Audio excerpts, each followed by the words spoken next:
This week, a former U.S. intelligence operative drops bombshell revelations about American involvement in overseas Israeli conflicts. But first, we uncover the existence of secret Jew rooms within the NSA and their potential role in recent attacks. Could the same deception from 1973 be happening again 50 years later? You don't want to miss it. Welcome to the Brian Nichols Show. Instead of focusing on winning arguments, we're teaching the basic fundamentals of sales and marketing and how we can use them to win in the world of politics, teaching you how to meet people where they're at on the issues they care about. Welcome to the Brian Nichols Show.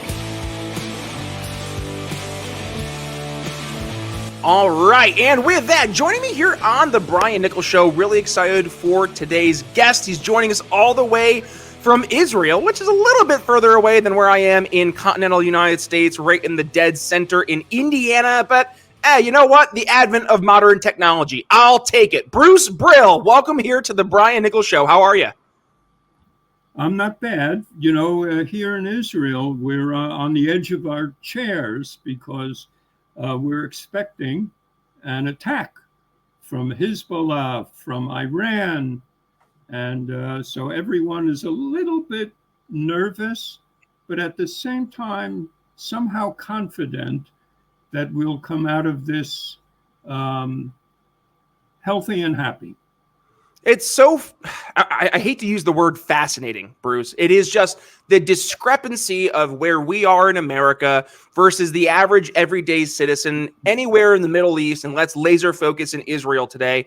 I mean, we in America, the worst thing that people have to really worry about is like, well, I get stuck at the red light for more than 2 cycles through the red light today, or will I be able to hit all greens on the way home? Versus, will we get attacked by terrorist groups outside of our country, inside of our country, just lobbing rockets? It's a little bit of a discrepancy relative to what you've experienced and what a lot of folks in the Middle East, this is just every average day to them. So before we dig into the meat and potatoes of today's conversation, which we're going to talk about your book, Bruce, I think it's important for folks to get an understanding right now, boots on the ground, what life is like in Israel. I just talked to a gentleman named Jasper Machugo. He lives down in Kenya. We're talking about fossil fuels in Africa and the context of his life and his family's life relative to the Just Stop Oil protesters who are trying to destroy priceless works of art. Like, He and his family are literally going out from 8 in the morning until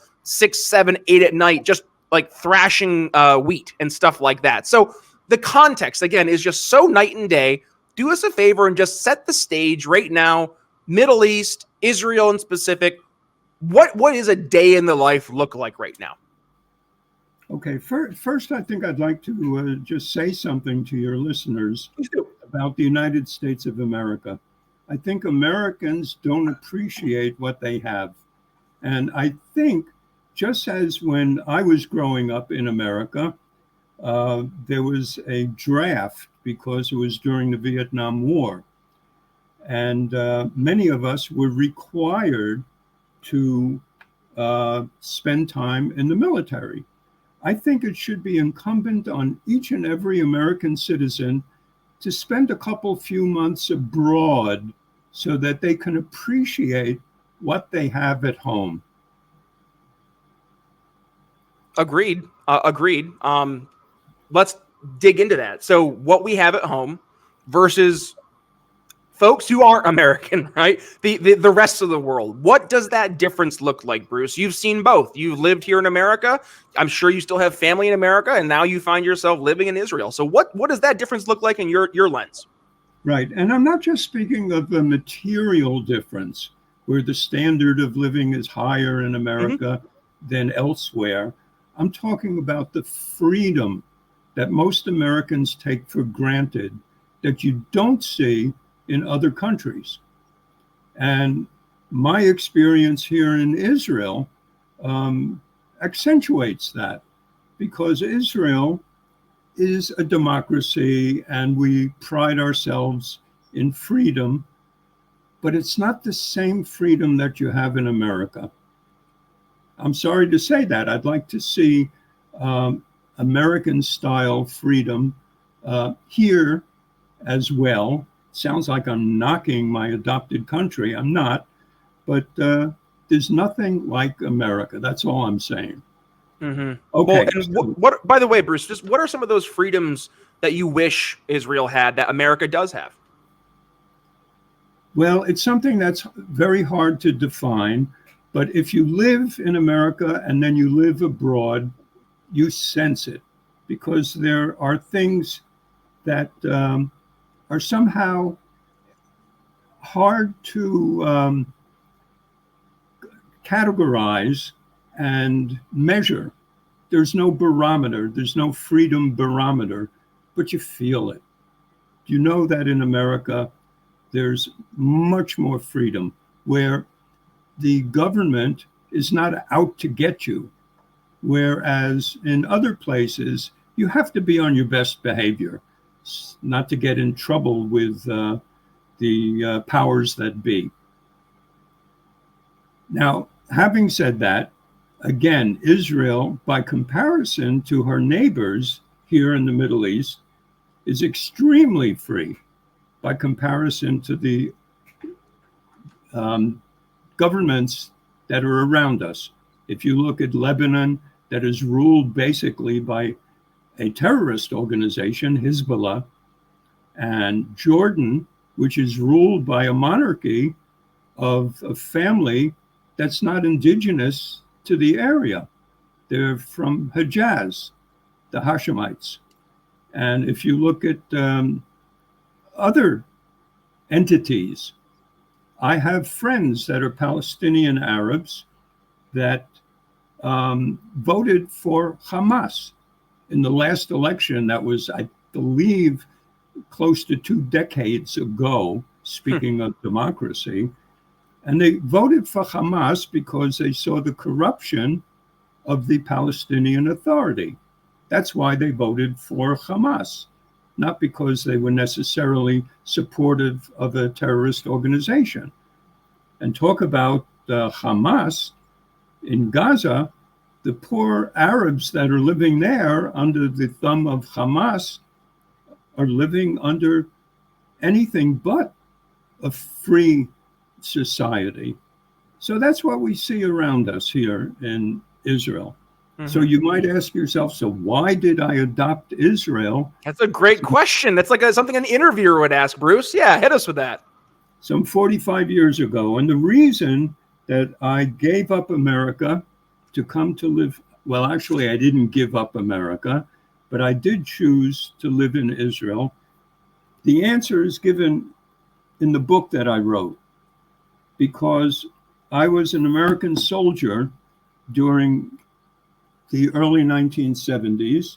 This is the Hebrew version of my book, by the way, and it depicts the first day of the Yom Kippur War.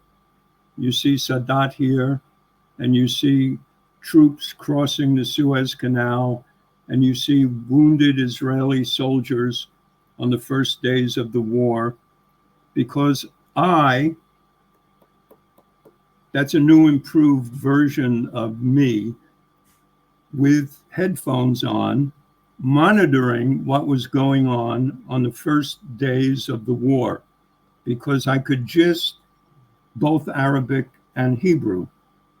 And I was looking down on what was going on the battlefront as if I were in heaven, looking down on it. And what I discovered on the first days of the war was that the intelligence that we had in the U.S. Army, U.S. intelligence, was somehow not delivered to the Israeli soldiers on the front line.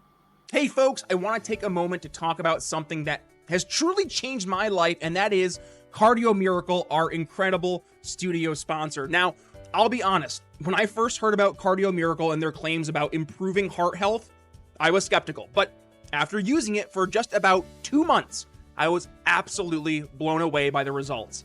First, my blood pressure went from being consistently around 140/90 to a much more healthier and manageable 120/80. And my resting heart rate dropped from the low 70s to the high 50s.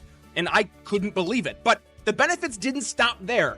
I started sleeping better, and I felt more energized at the gym, and my heart felt the best it's felt in years. And it's not just me. Hundreds of you, our amazing listeners, have reached out to share your own incredible experiences with Cardio Miracle. So, what is Cardio Miracle, and how does it work? It's a carefully crafted supplement that harnesses the power of nitric oxide to support optimal heart function. So, by increasing nitric oxide levels in your blood, Cardio Miracle helps relax your blood vessels, improve circulation, and it protects your heart from damage. It's like giving your heart the support it needs to function at its best. And here's the best part. We've got an exclusive offer just for you, our loyal listeners here at the Brian Nichols Show. When you head over to cardiomiracle.com and use code TBNS at checkout, you'll get an extra 15% discount on your order. Plus, with their 100% money-back guarantee, you've got nothing to lose and everything to gain. So, if you're ready to take control of your heart health and experience the life-changing benefits of Cardio Miracle for yourself, just click the link in the show notes or video description. Trust me, your heart will thank you. And don't wait another day to prioritize your health. Join the tens of thousands of folks who have already discovered the Cardio Miracle difference. Head to cardiomiracle.com now and use code TBNS for 15% off your order. Your journey to a happier and healthier heart starts today. And now, let's get back to the show. And this is something that bothered me from the first day of the Yom Kippur War in 1973. Because we, in U.S. intelligence, we knew days in advance, we knew definitively, and we knew on what day the Egyptians and Syrians were going to invade Israel. We knew all this. And the Israelis somehow didn't get the intelligence that we should have delivered to them, because the Israelis are America's ally. So something already on the first day of the war, when I realized this, something smelled. And it troubled me for decades. And about a half a dozen years ago, I met with the head of Israeli military intelligence back then. And I'm sitting across the kitchen table from General Eli Zeira, and he confides in me that he got an intelligence assessment from his American colleagues that Syria and Egypt, are you sitting down, Brian? I'm trying to. Syria and Egypt were not going to attack on or before October 6th. This is 1973. And I said, you're a general. You're the head of Israeli military intelligence, celebrated intelligence services. You're sitting across the table from someone who is simply an enlisted man. My rank was a specialist 4th class. That's hardly a buck sergeant. And I knew that the Arabs were going to attack Israel. I knew days in advance. I knew it for a certainty. And I knew it was going to happen on October 6th. And you didn't. Because you relied on an American intelligence assessment that was a false assessment. That's why I came to Israel.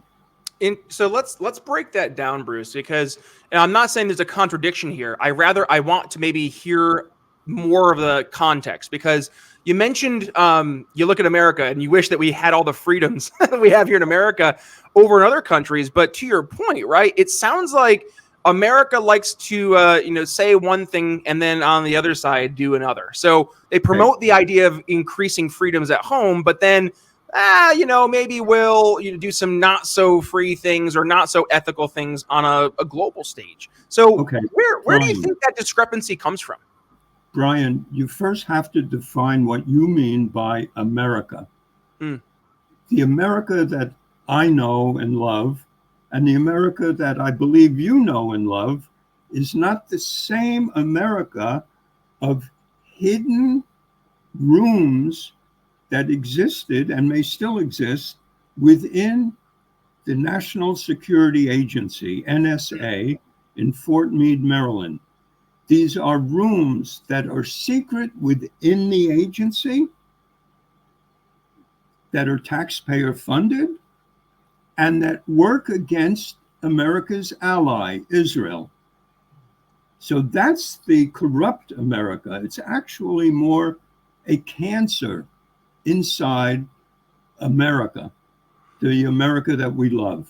And Bruce, really quick, just to that, and this is where I think it's so fascinating, because in our political discourse right now, you hear literally the exact opposite from a lot of folks, where they'll say America is nothing more than the lapdog for Israel. And to your statement today, you're saying actually it's more or less the opposite. America is actually working against Israel behind the scenes. So help square that round peg into that square hole for the folks who they're saying, no, America is the lapdog for Israel.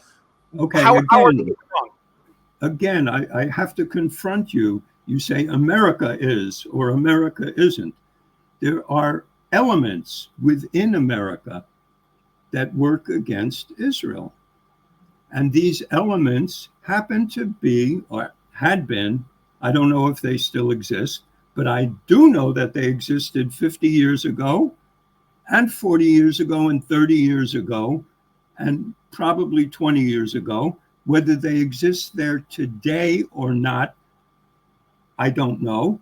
It seems like they do, because what I learned 50 years ago was that these rooms do exist. And the title of my book, Deceit of an Ally, it sounds somehow un-American, but it's not, because the deceit was caused by these secretive rooms that work against stated American policy.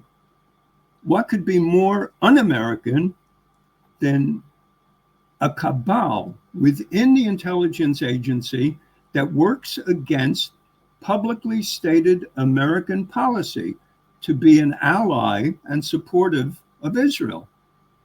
And they worked against Israel, and Israel almost lost that war. They lost the first couple weeks of that war because they were caught with their pants down, because these groups, these secretive groups, arranged for the generals that Eliezer was in touch with, the American generals, to give General Eliezer a false intelligence assessment that the Arabs are not going to attack.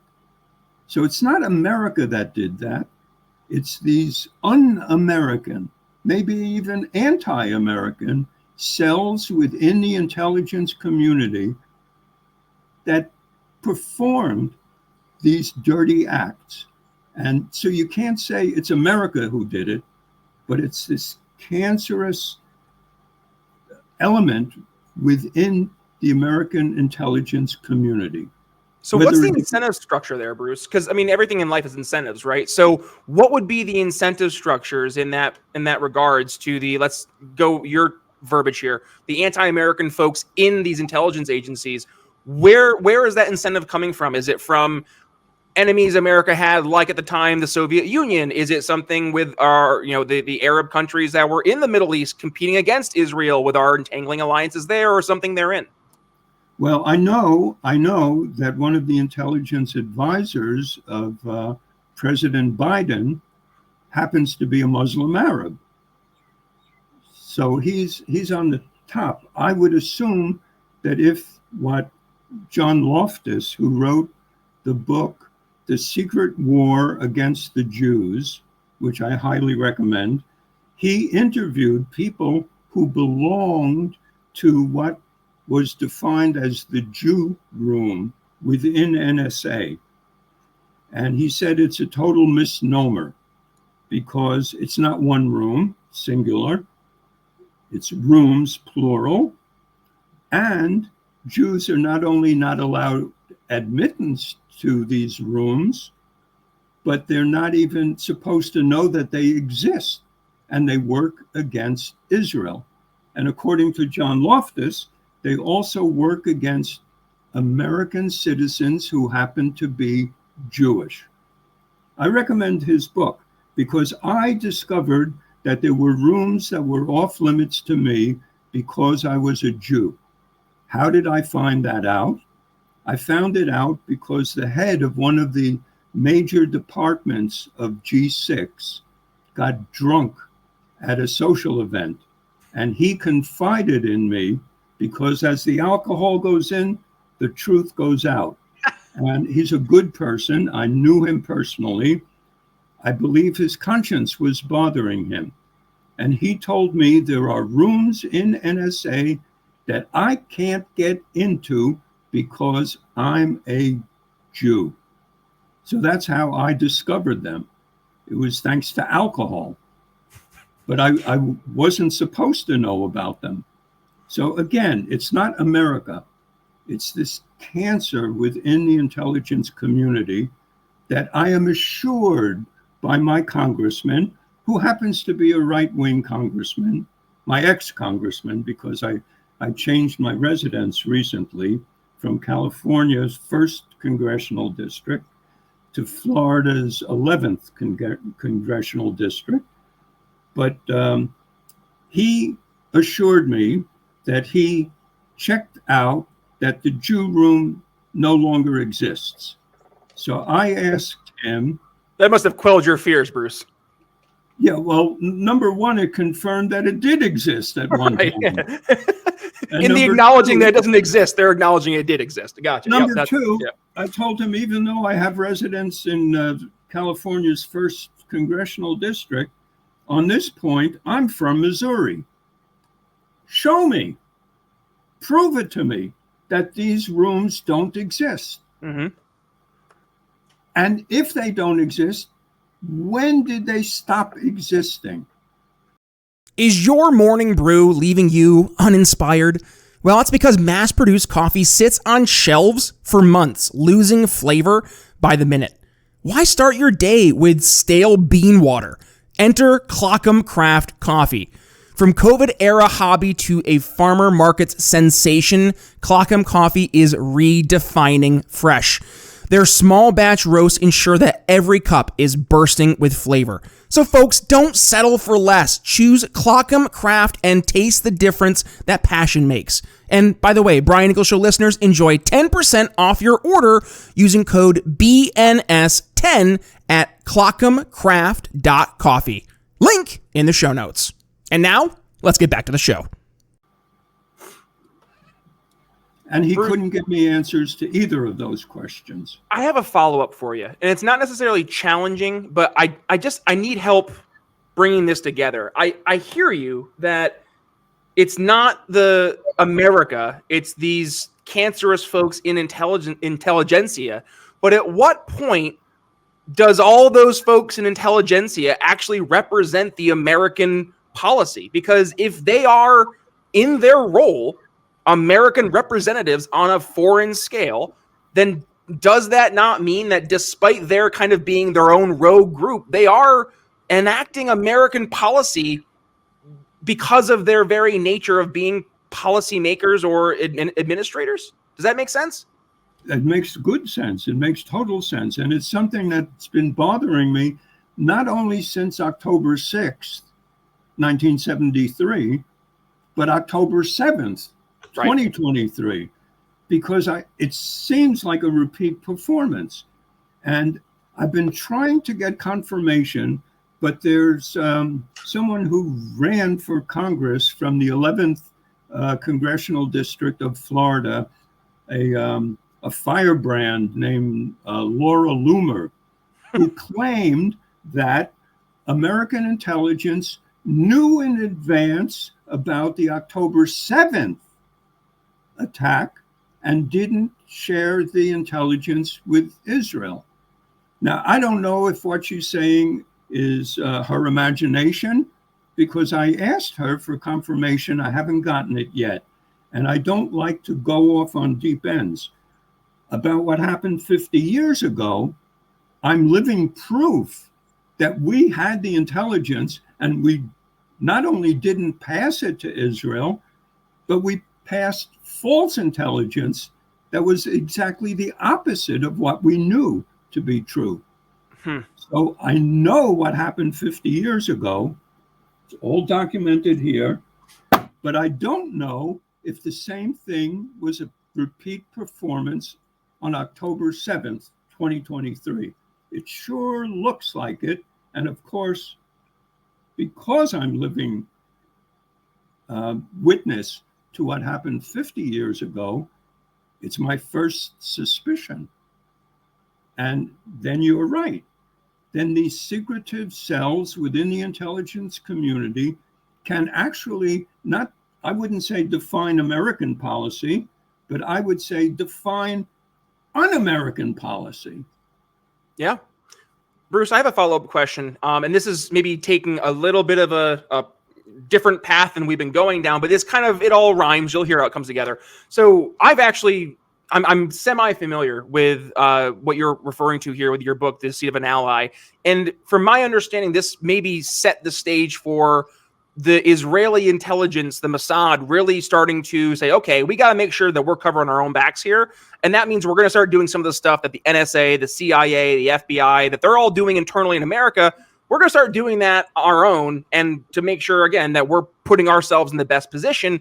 And with that, there has been a growing speculation that the Mossad got its hands into a lot of very powerful people here in America. I know right now we're talking about Sean Diddy Combs, P. Diddy. He's the hip hop guy here in America. He's going through a bunch of stuff, and there's reports that he had a mansion full of cameras and stuff that was capturing all these very high noted individuals in American society doing some not so great things. And, was he being funded by the FBI, the CIA? And then go a few short years ago, what was taking the internet by storm? Jeffrey Epstein didn't kill himself. And a growing concern, and I guess a conspiracy, that Jeffrey Epstein was a Mossad agent trying to more or less leverage his role in American high life to get these politicians, get these individuals of noted credibility or noted figure in society, catch them doing some icky things, and then thus be able to control American policy. So, Bruce, was Jeffrey Epstein a Mossad agent? Well, you're asking the wrong person, because I was hoping you'd had 50 years in the NSA. You'd have like some secret document, Bruce. No, I'm zero. I'm a zero resource for anything related to Jeffrey Epstein. Well, if you had to give me your best guess, I mean, you lived in the NSA world for 50 years, right? You've seen the things that we do. No? 2 years. Oh, 2 years? Okay. Years. I enlisted in the American Army during Vietnam for 4 years. I enlisted for 4 years, and we were given option of a year early out. And all of us took the year early out. All of us. Nobody passed up that opportunity. So my first year was basic training, was security training, was language training, 47 weeks language training in Arabic. Wow. And so I was only 2 years in NSA, not decades. Okay. Just 2 years, but I was in the right place at the right moment. So how about any of those? I think I might have been the only Jew in uniform in all of G6. Oh, wow. If there's some other Jew out there listening to this, and he was in uniform during 73, 74, please contact me. So I don't want to say something that's not truthful, but I think I might have been the only Jew in uniform. Okay. Well, and Bruce, and my apologies for the misinformation there. I didn't mean to say you were in the NSA for 50 years, but how about this? Let me just take a little bit of a step back. You're at least you're interested in this stuff. You've talked to high-level individuals, both in American intelligentsia as well as in Israel intelligentsia. So I guess that's where the wheels were turning, is like, I was hoping maybe you'd talked to someone or heard something behind the scenes, but if not, that's okay. Look, I visited Eliezer Era. He invited me to his home twice, which is very unusual. And he was very closed-mouthed. But he did confide in me that he received this American intelligence assessment. You don't have to worry. Egypt and Syria are not going to attack. That he confided in me. Hey everyone, Brian Nichols here with an incredible opportunity for you. The Expat Money Summit, which is the world's premier offshore event, is happening online from October 7th to October 11th. So whether you're just starting to explore international options or you're a seasoned expat, this summit has something for you. With over 40 speakers, including Dr. Ron Paul, Doug Casey, and more, you'll gain the knowledge and strategies to navigate the complex world of internationalization with confidence. And it's completely free to attend. Just visit expatmoneysummit.com to reserve your complimentary ticket. Don't miss this chance to learn how to secure your freedom and wealth abroad. One more time, expatmoneysummit.com. And now, back to the show. All right, and Bruce. Actually, a protocol was released in 2021 from the Israel, the IDF archives, a protocol of Moshe Dayan, which said the same exact thing. Moshe Dayan's protocol said 12 hours before the attack began, he received an American intelligence assessment that the Arabs have no intention of attacking. 12 hours before the attacks began. Wow. Bruce, there's so much, like we talk about iceberg selling with one of our past guests, and he says, you go to the iceberg and you see the tip of the iceberg, but then below the surface level of the water, there's so much more there. That's what your book is, which is, again, Deceit of an Ally, and we're going to include that link in the show notes for folks that pick up their own copy. If you want, Bruce, we want to hold your version up right there so the audience can see it again. Okay. There we go. This is the English version. There's also a Hebrew. It was translated into Hebrew. There you go. So multiple versions. I regret that my Hebrew version didn't get out in a big way before October 7th and didn't get to the attention of people in Israeli intelligence, because obviously 50 years ago, the head of Israeli intelligence relied on a false American intelligence assessment. And if that happened this past year on October 7th, my book getting out could have prevented October 7th. It could have. All right, Bruce. I agonize over that to a certain degree. I know.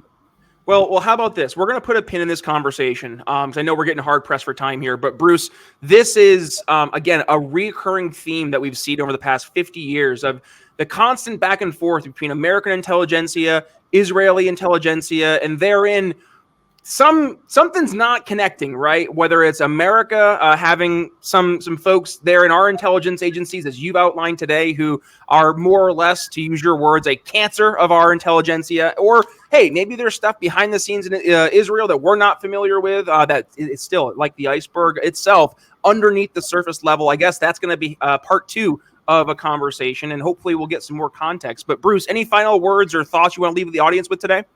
Yeah. Just to confirm my belief in America, I sent my manuscript before I published the book to the Pentagon, and they reviewed it not once, but twice. So this book has the unique distinction of having been reviewed and approved for publication by the Pentagon, demonstrating that there are good people in the American armed services. And here's an example of what they required, that I redact sections of the book. And throughout the book, there are redactions, which I left the black out in to show that I'm a good American, and I listen to the folks in the Pentagon, and I want to be legal. I don't want to go to the States and be thrown into jail for violating my secrecy oath. And so I got their clearance to publish my book.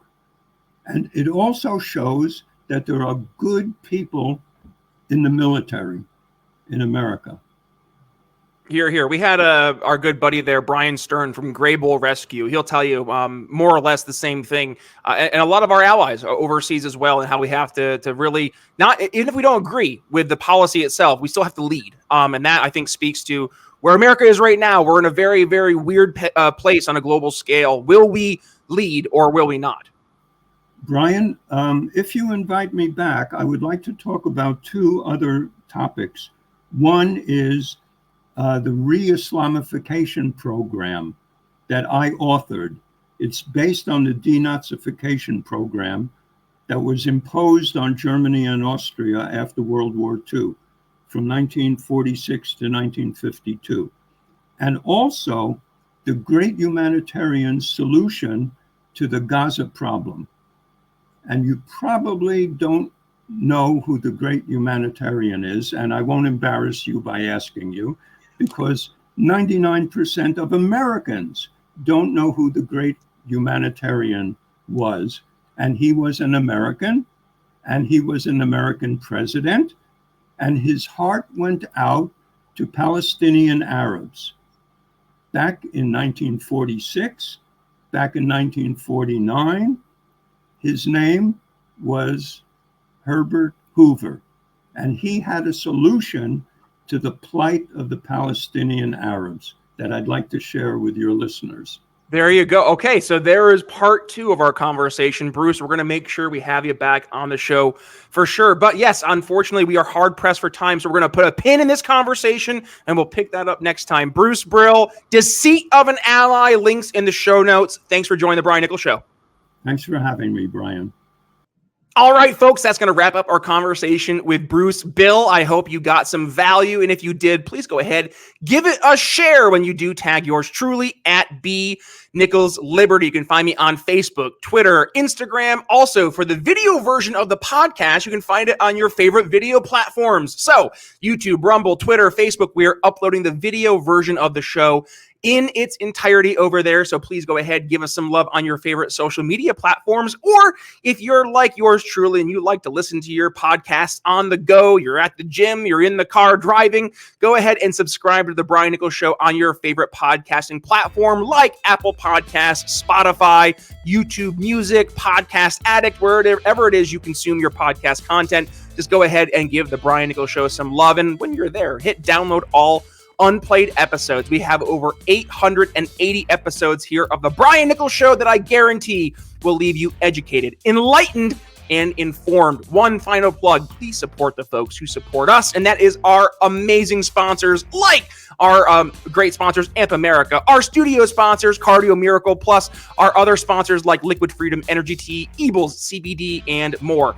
With that being said, we're going to wrap things up here today. Thank you to Bruce for joining the show. You want to go ahead and catch your copy of Deceit of an Ally, link in the comments. But with that being said, Brian Nichols signing off here on the Brian Nichols Show for Bruce Bill. We'll see you. Thanks for listening to the Brian Nichols Show. Find more episodes at briannicholsshow.com.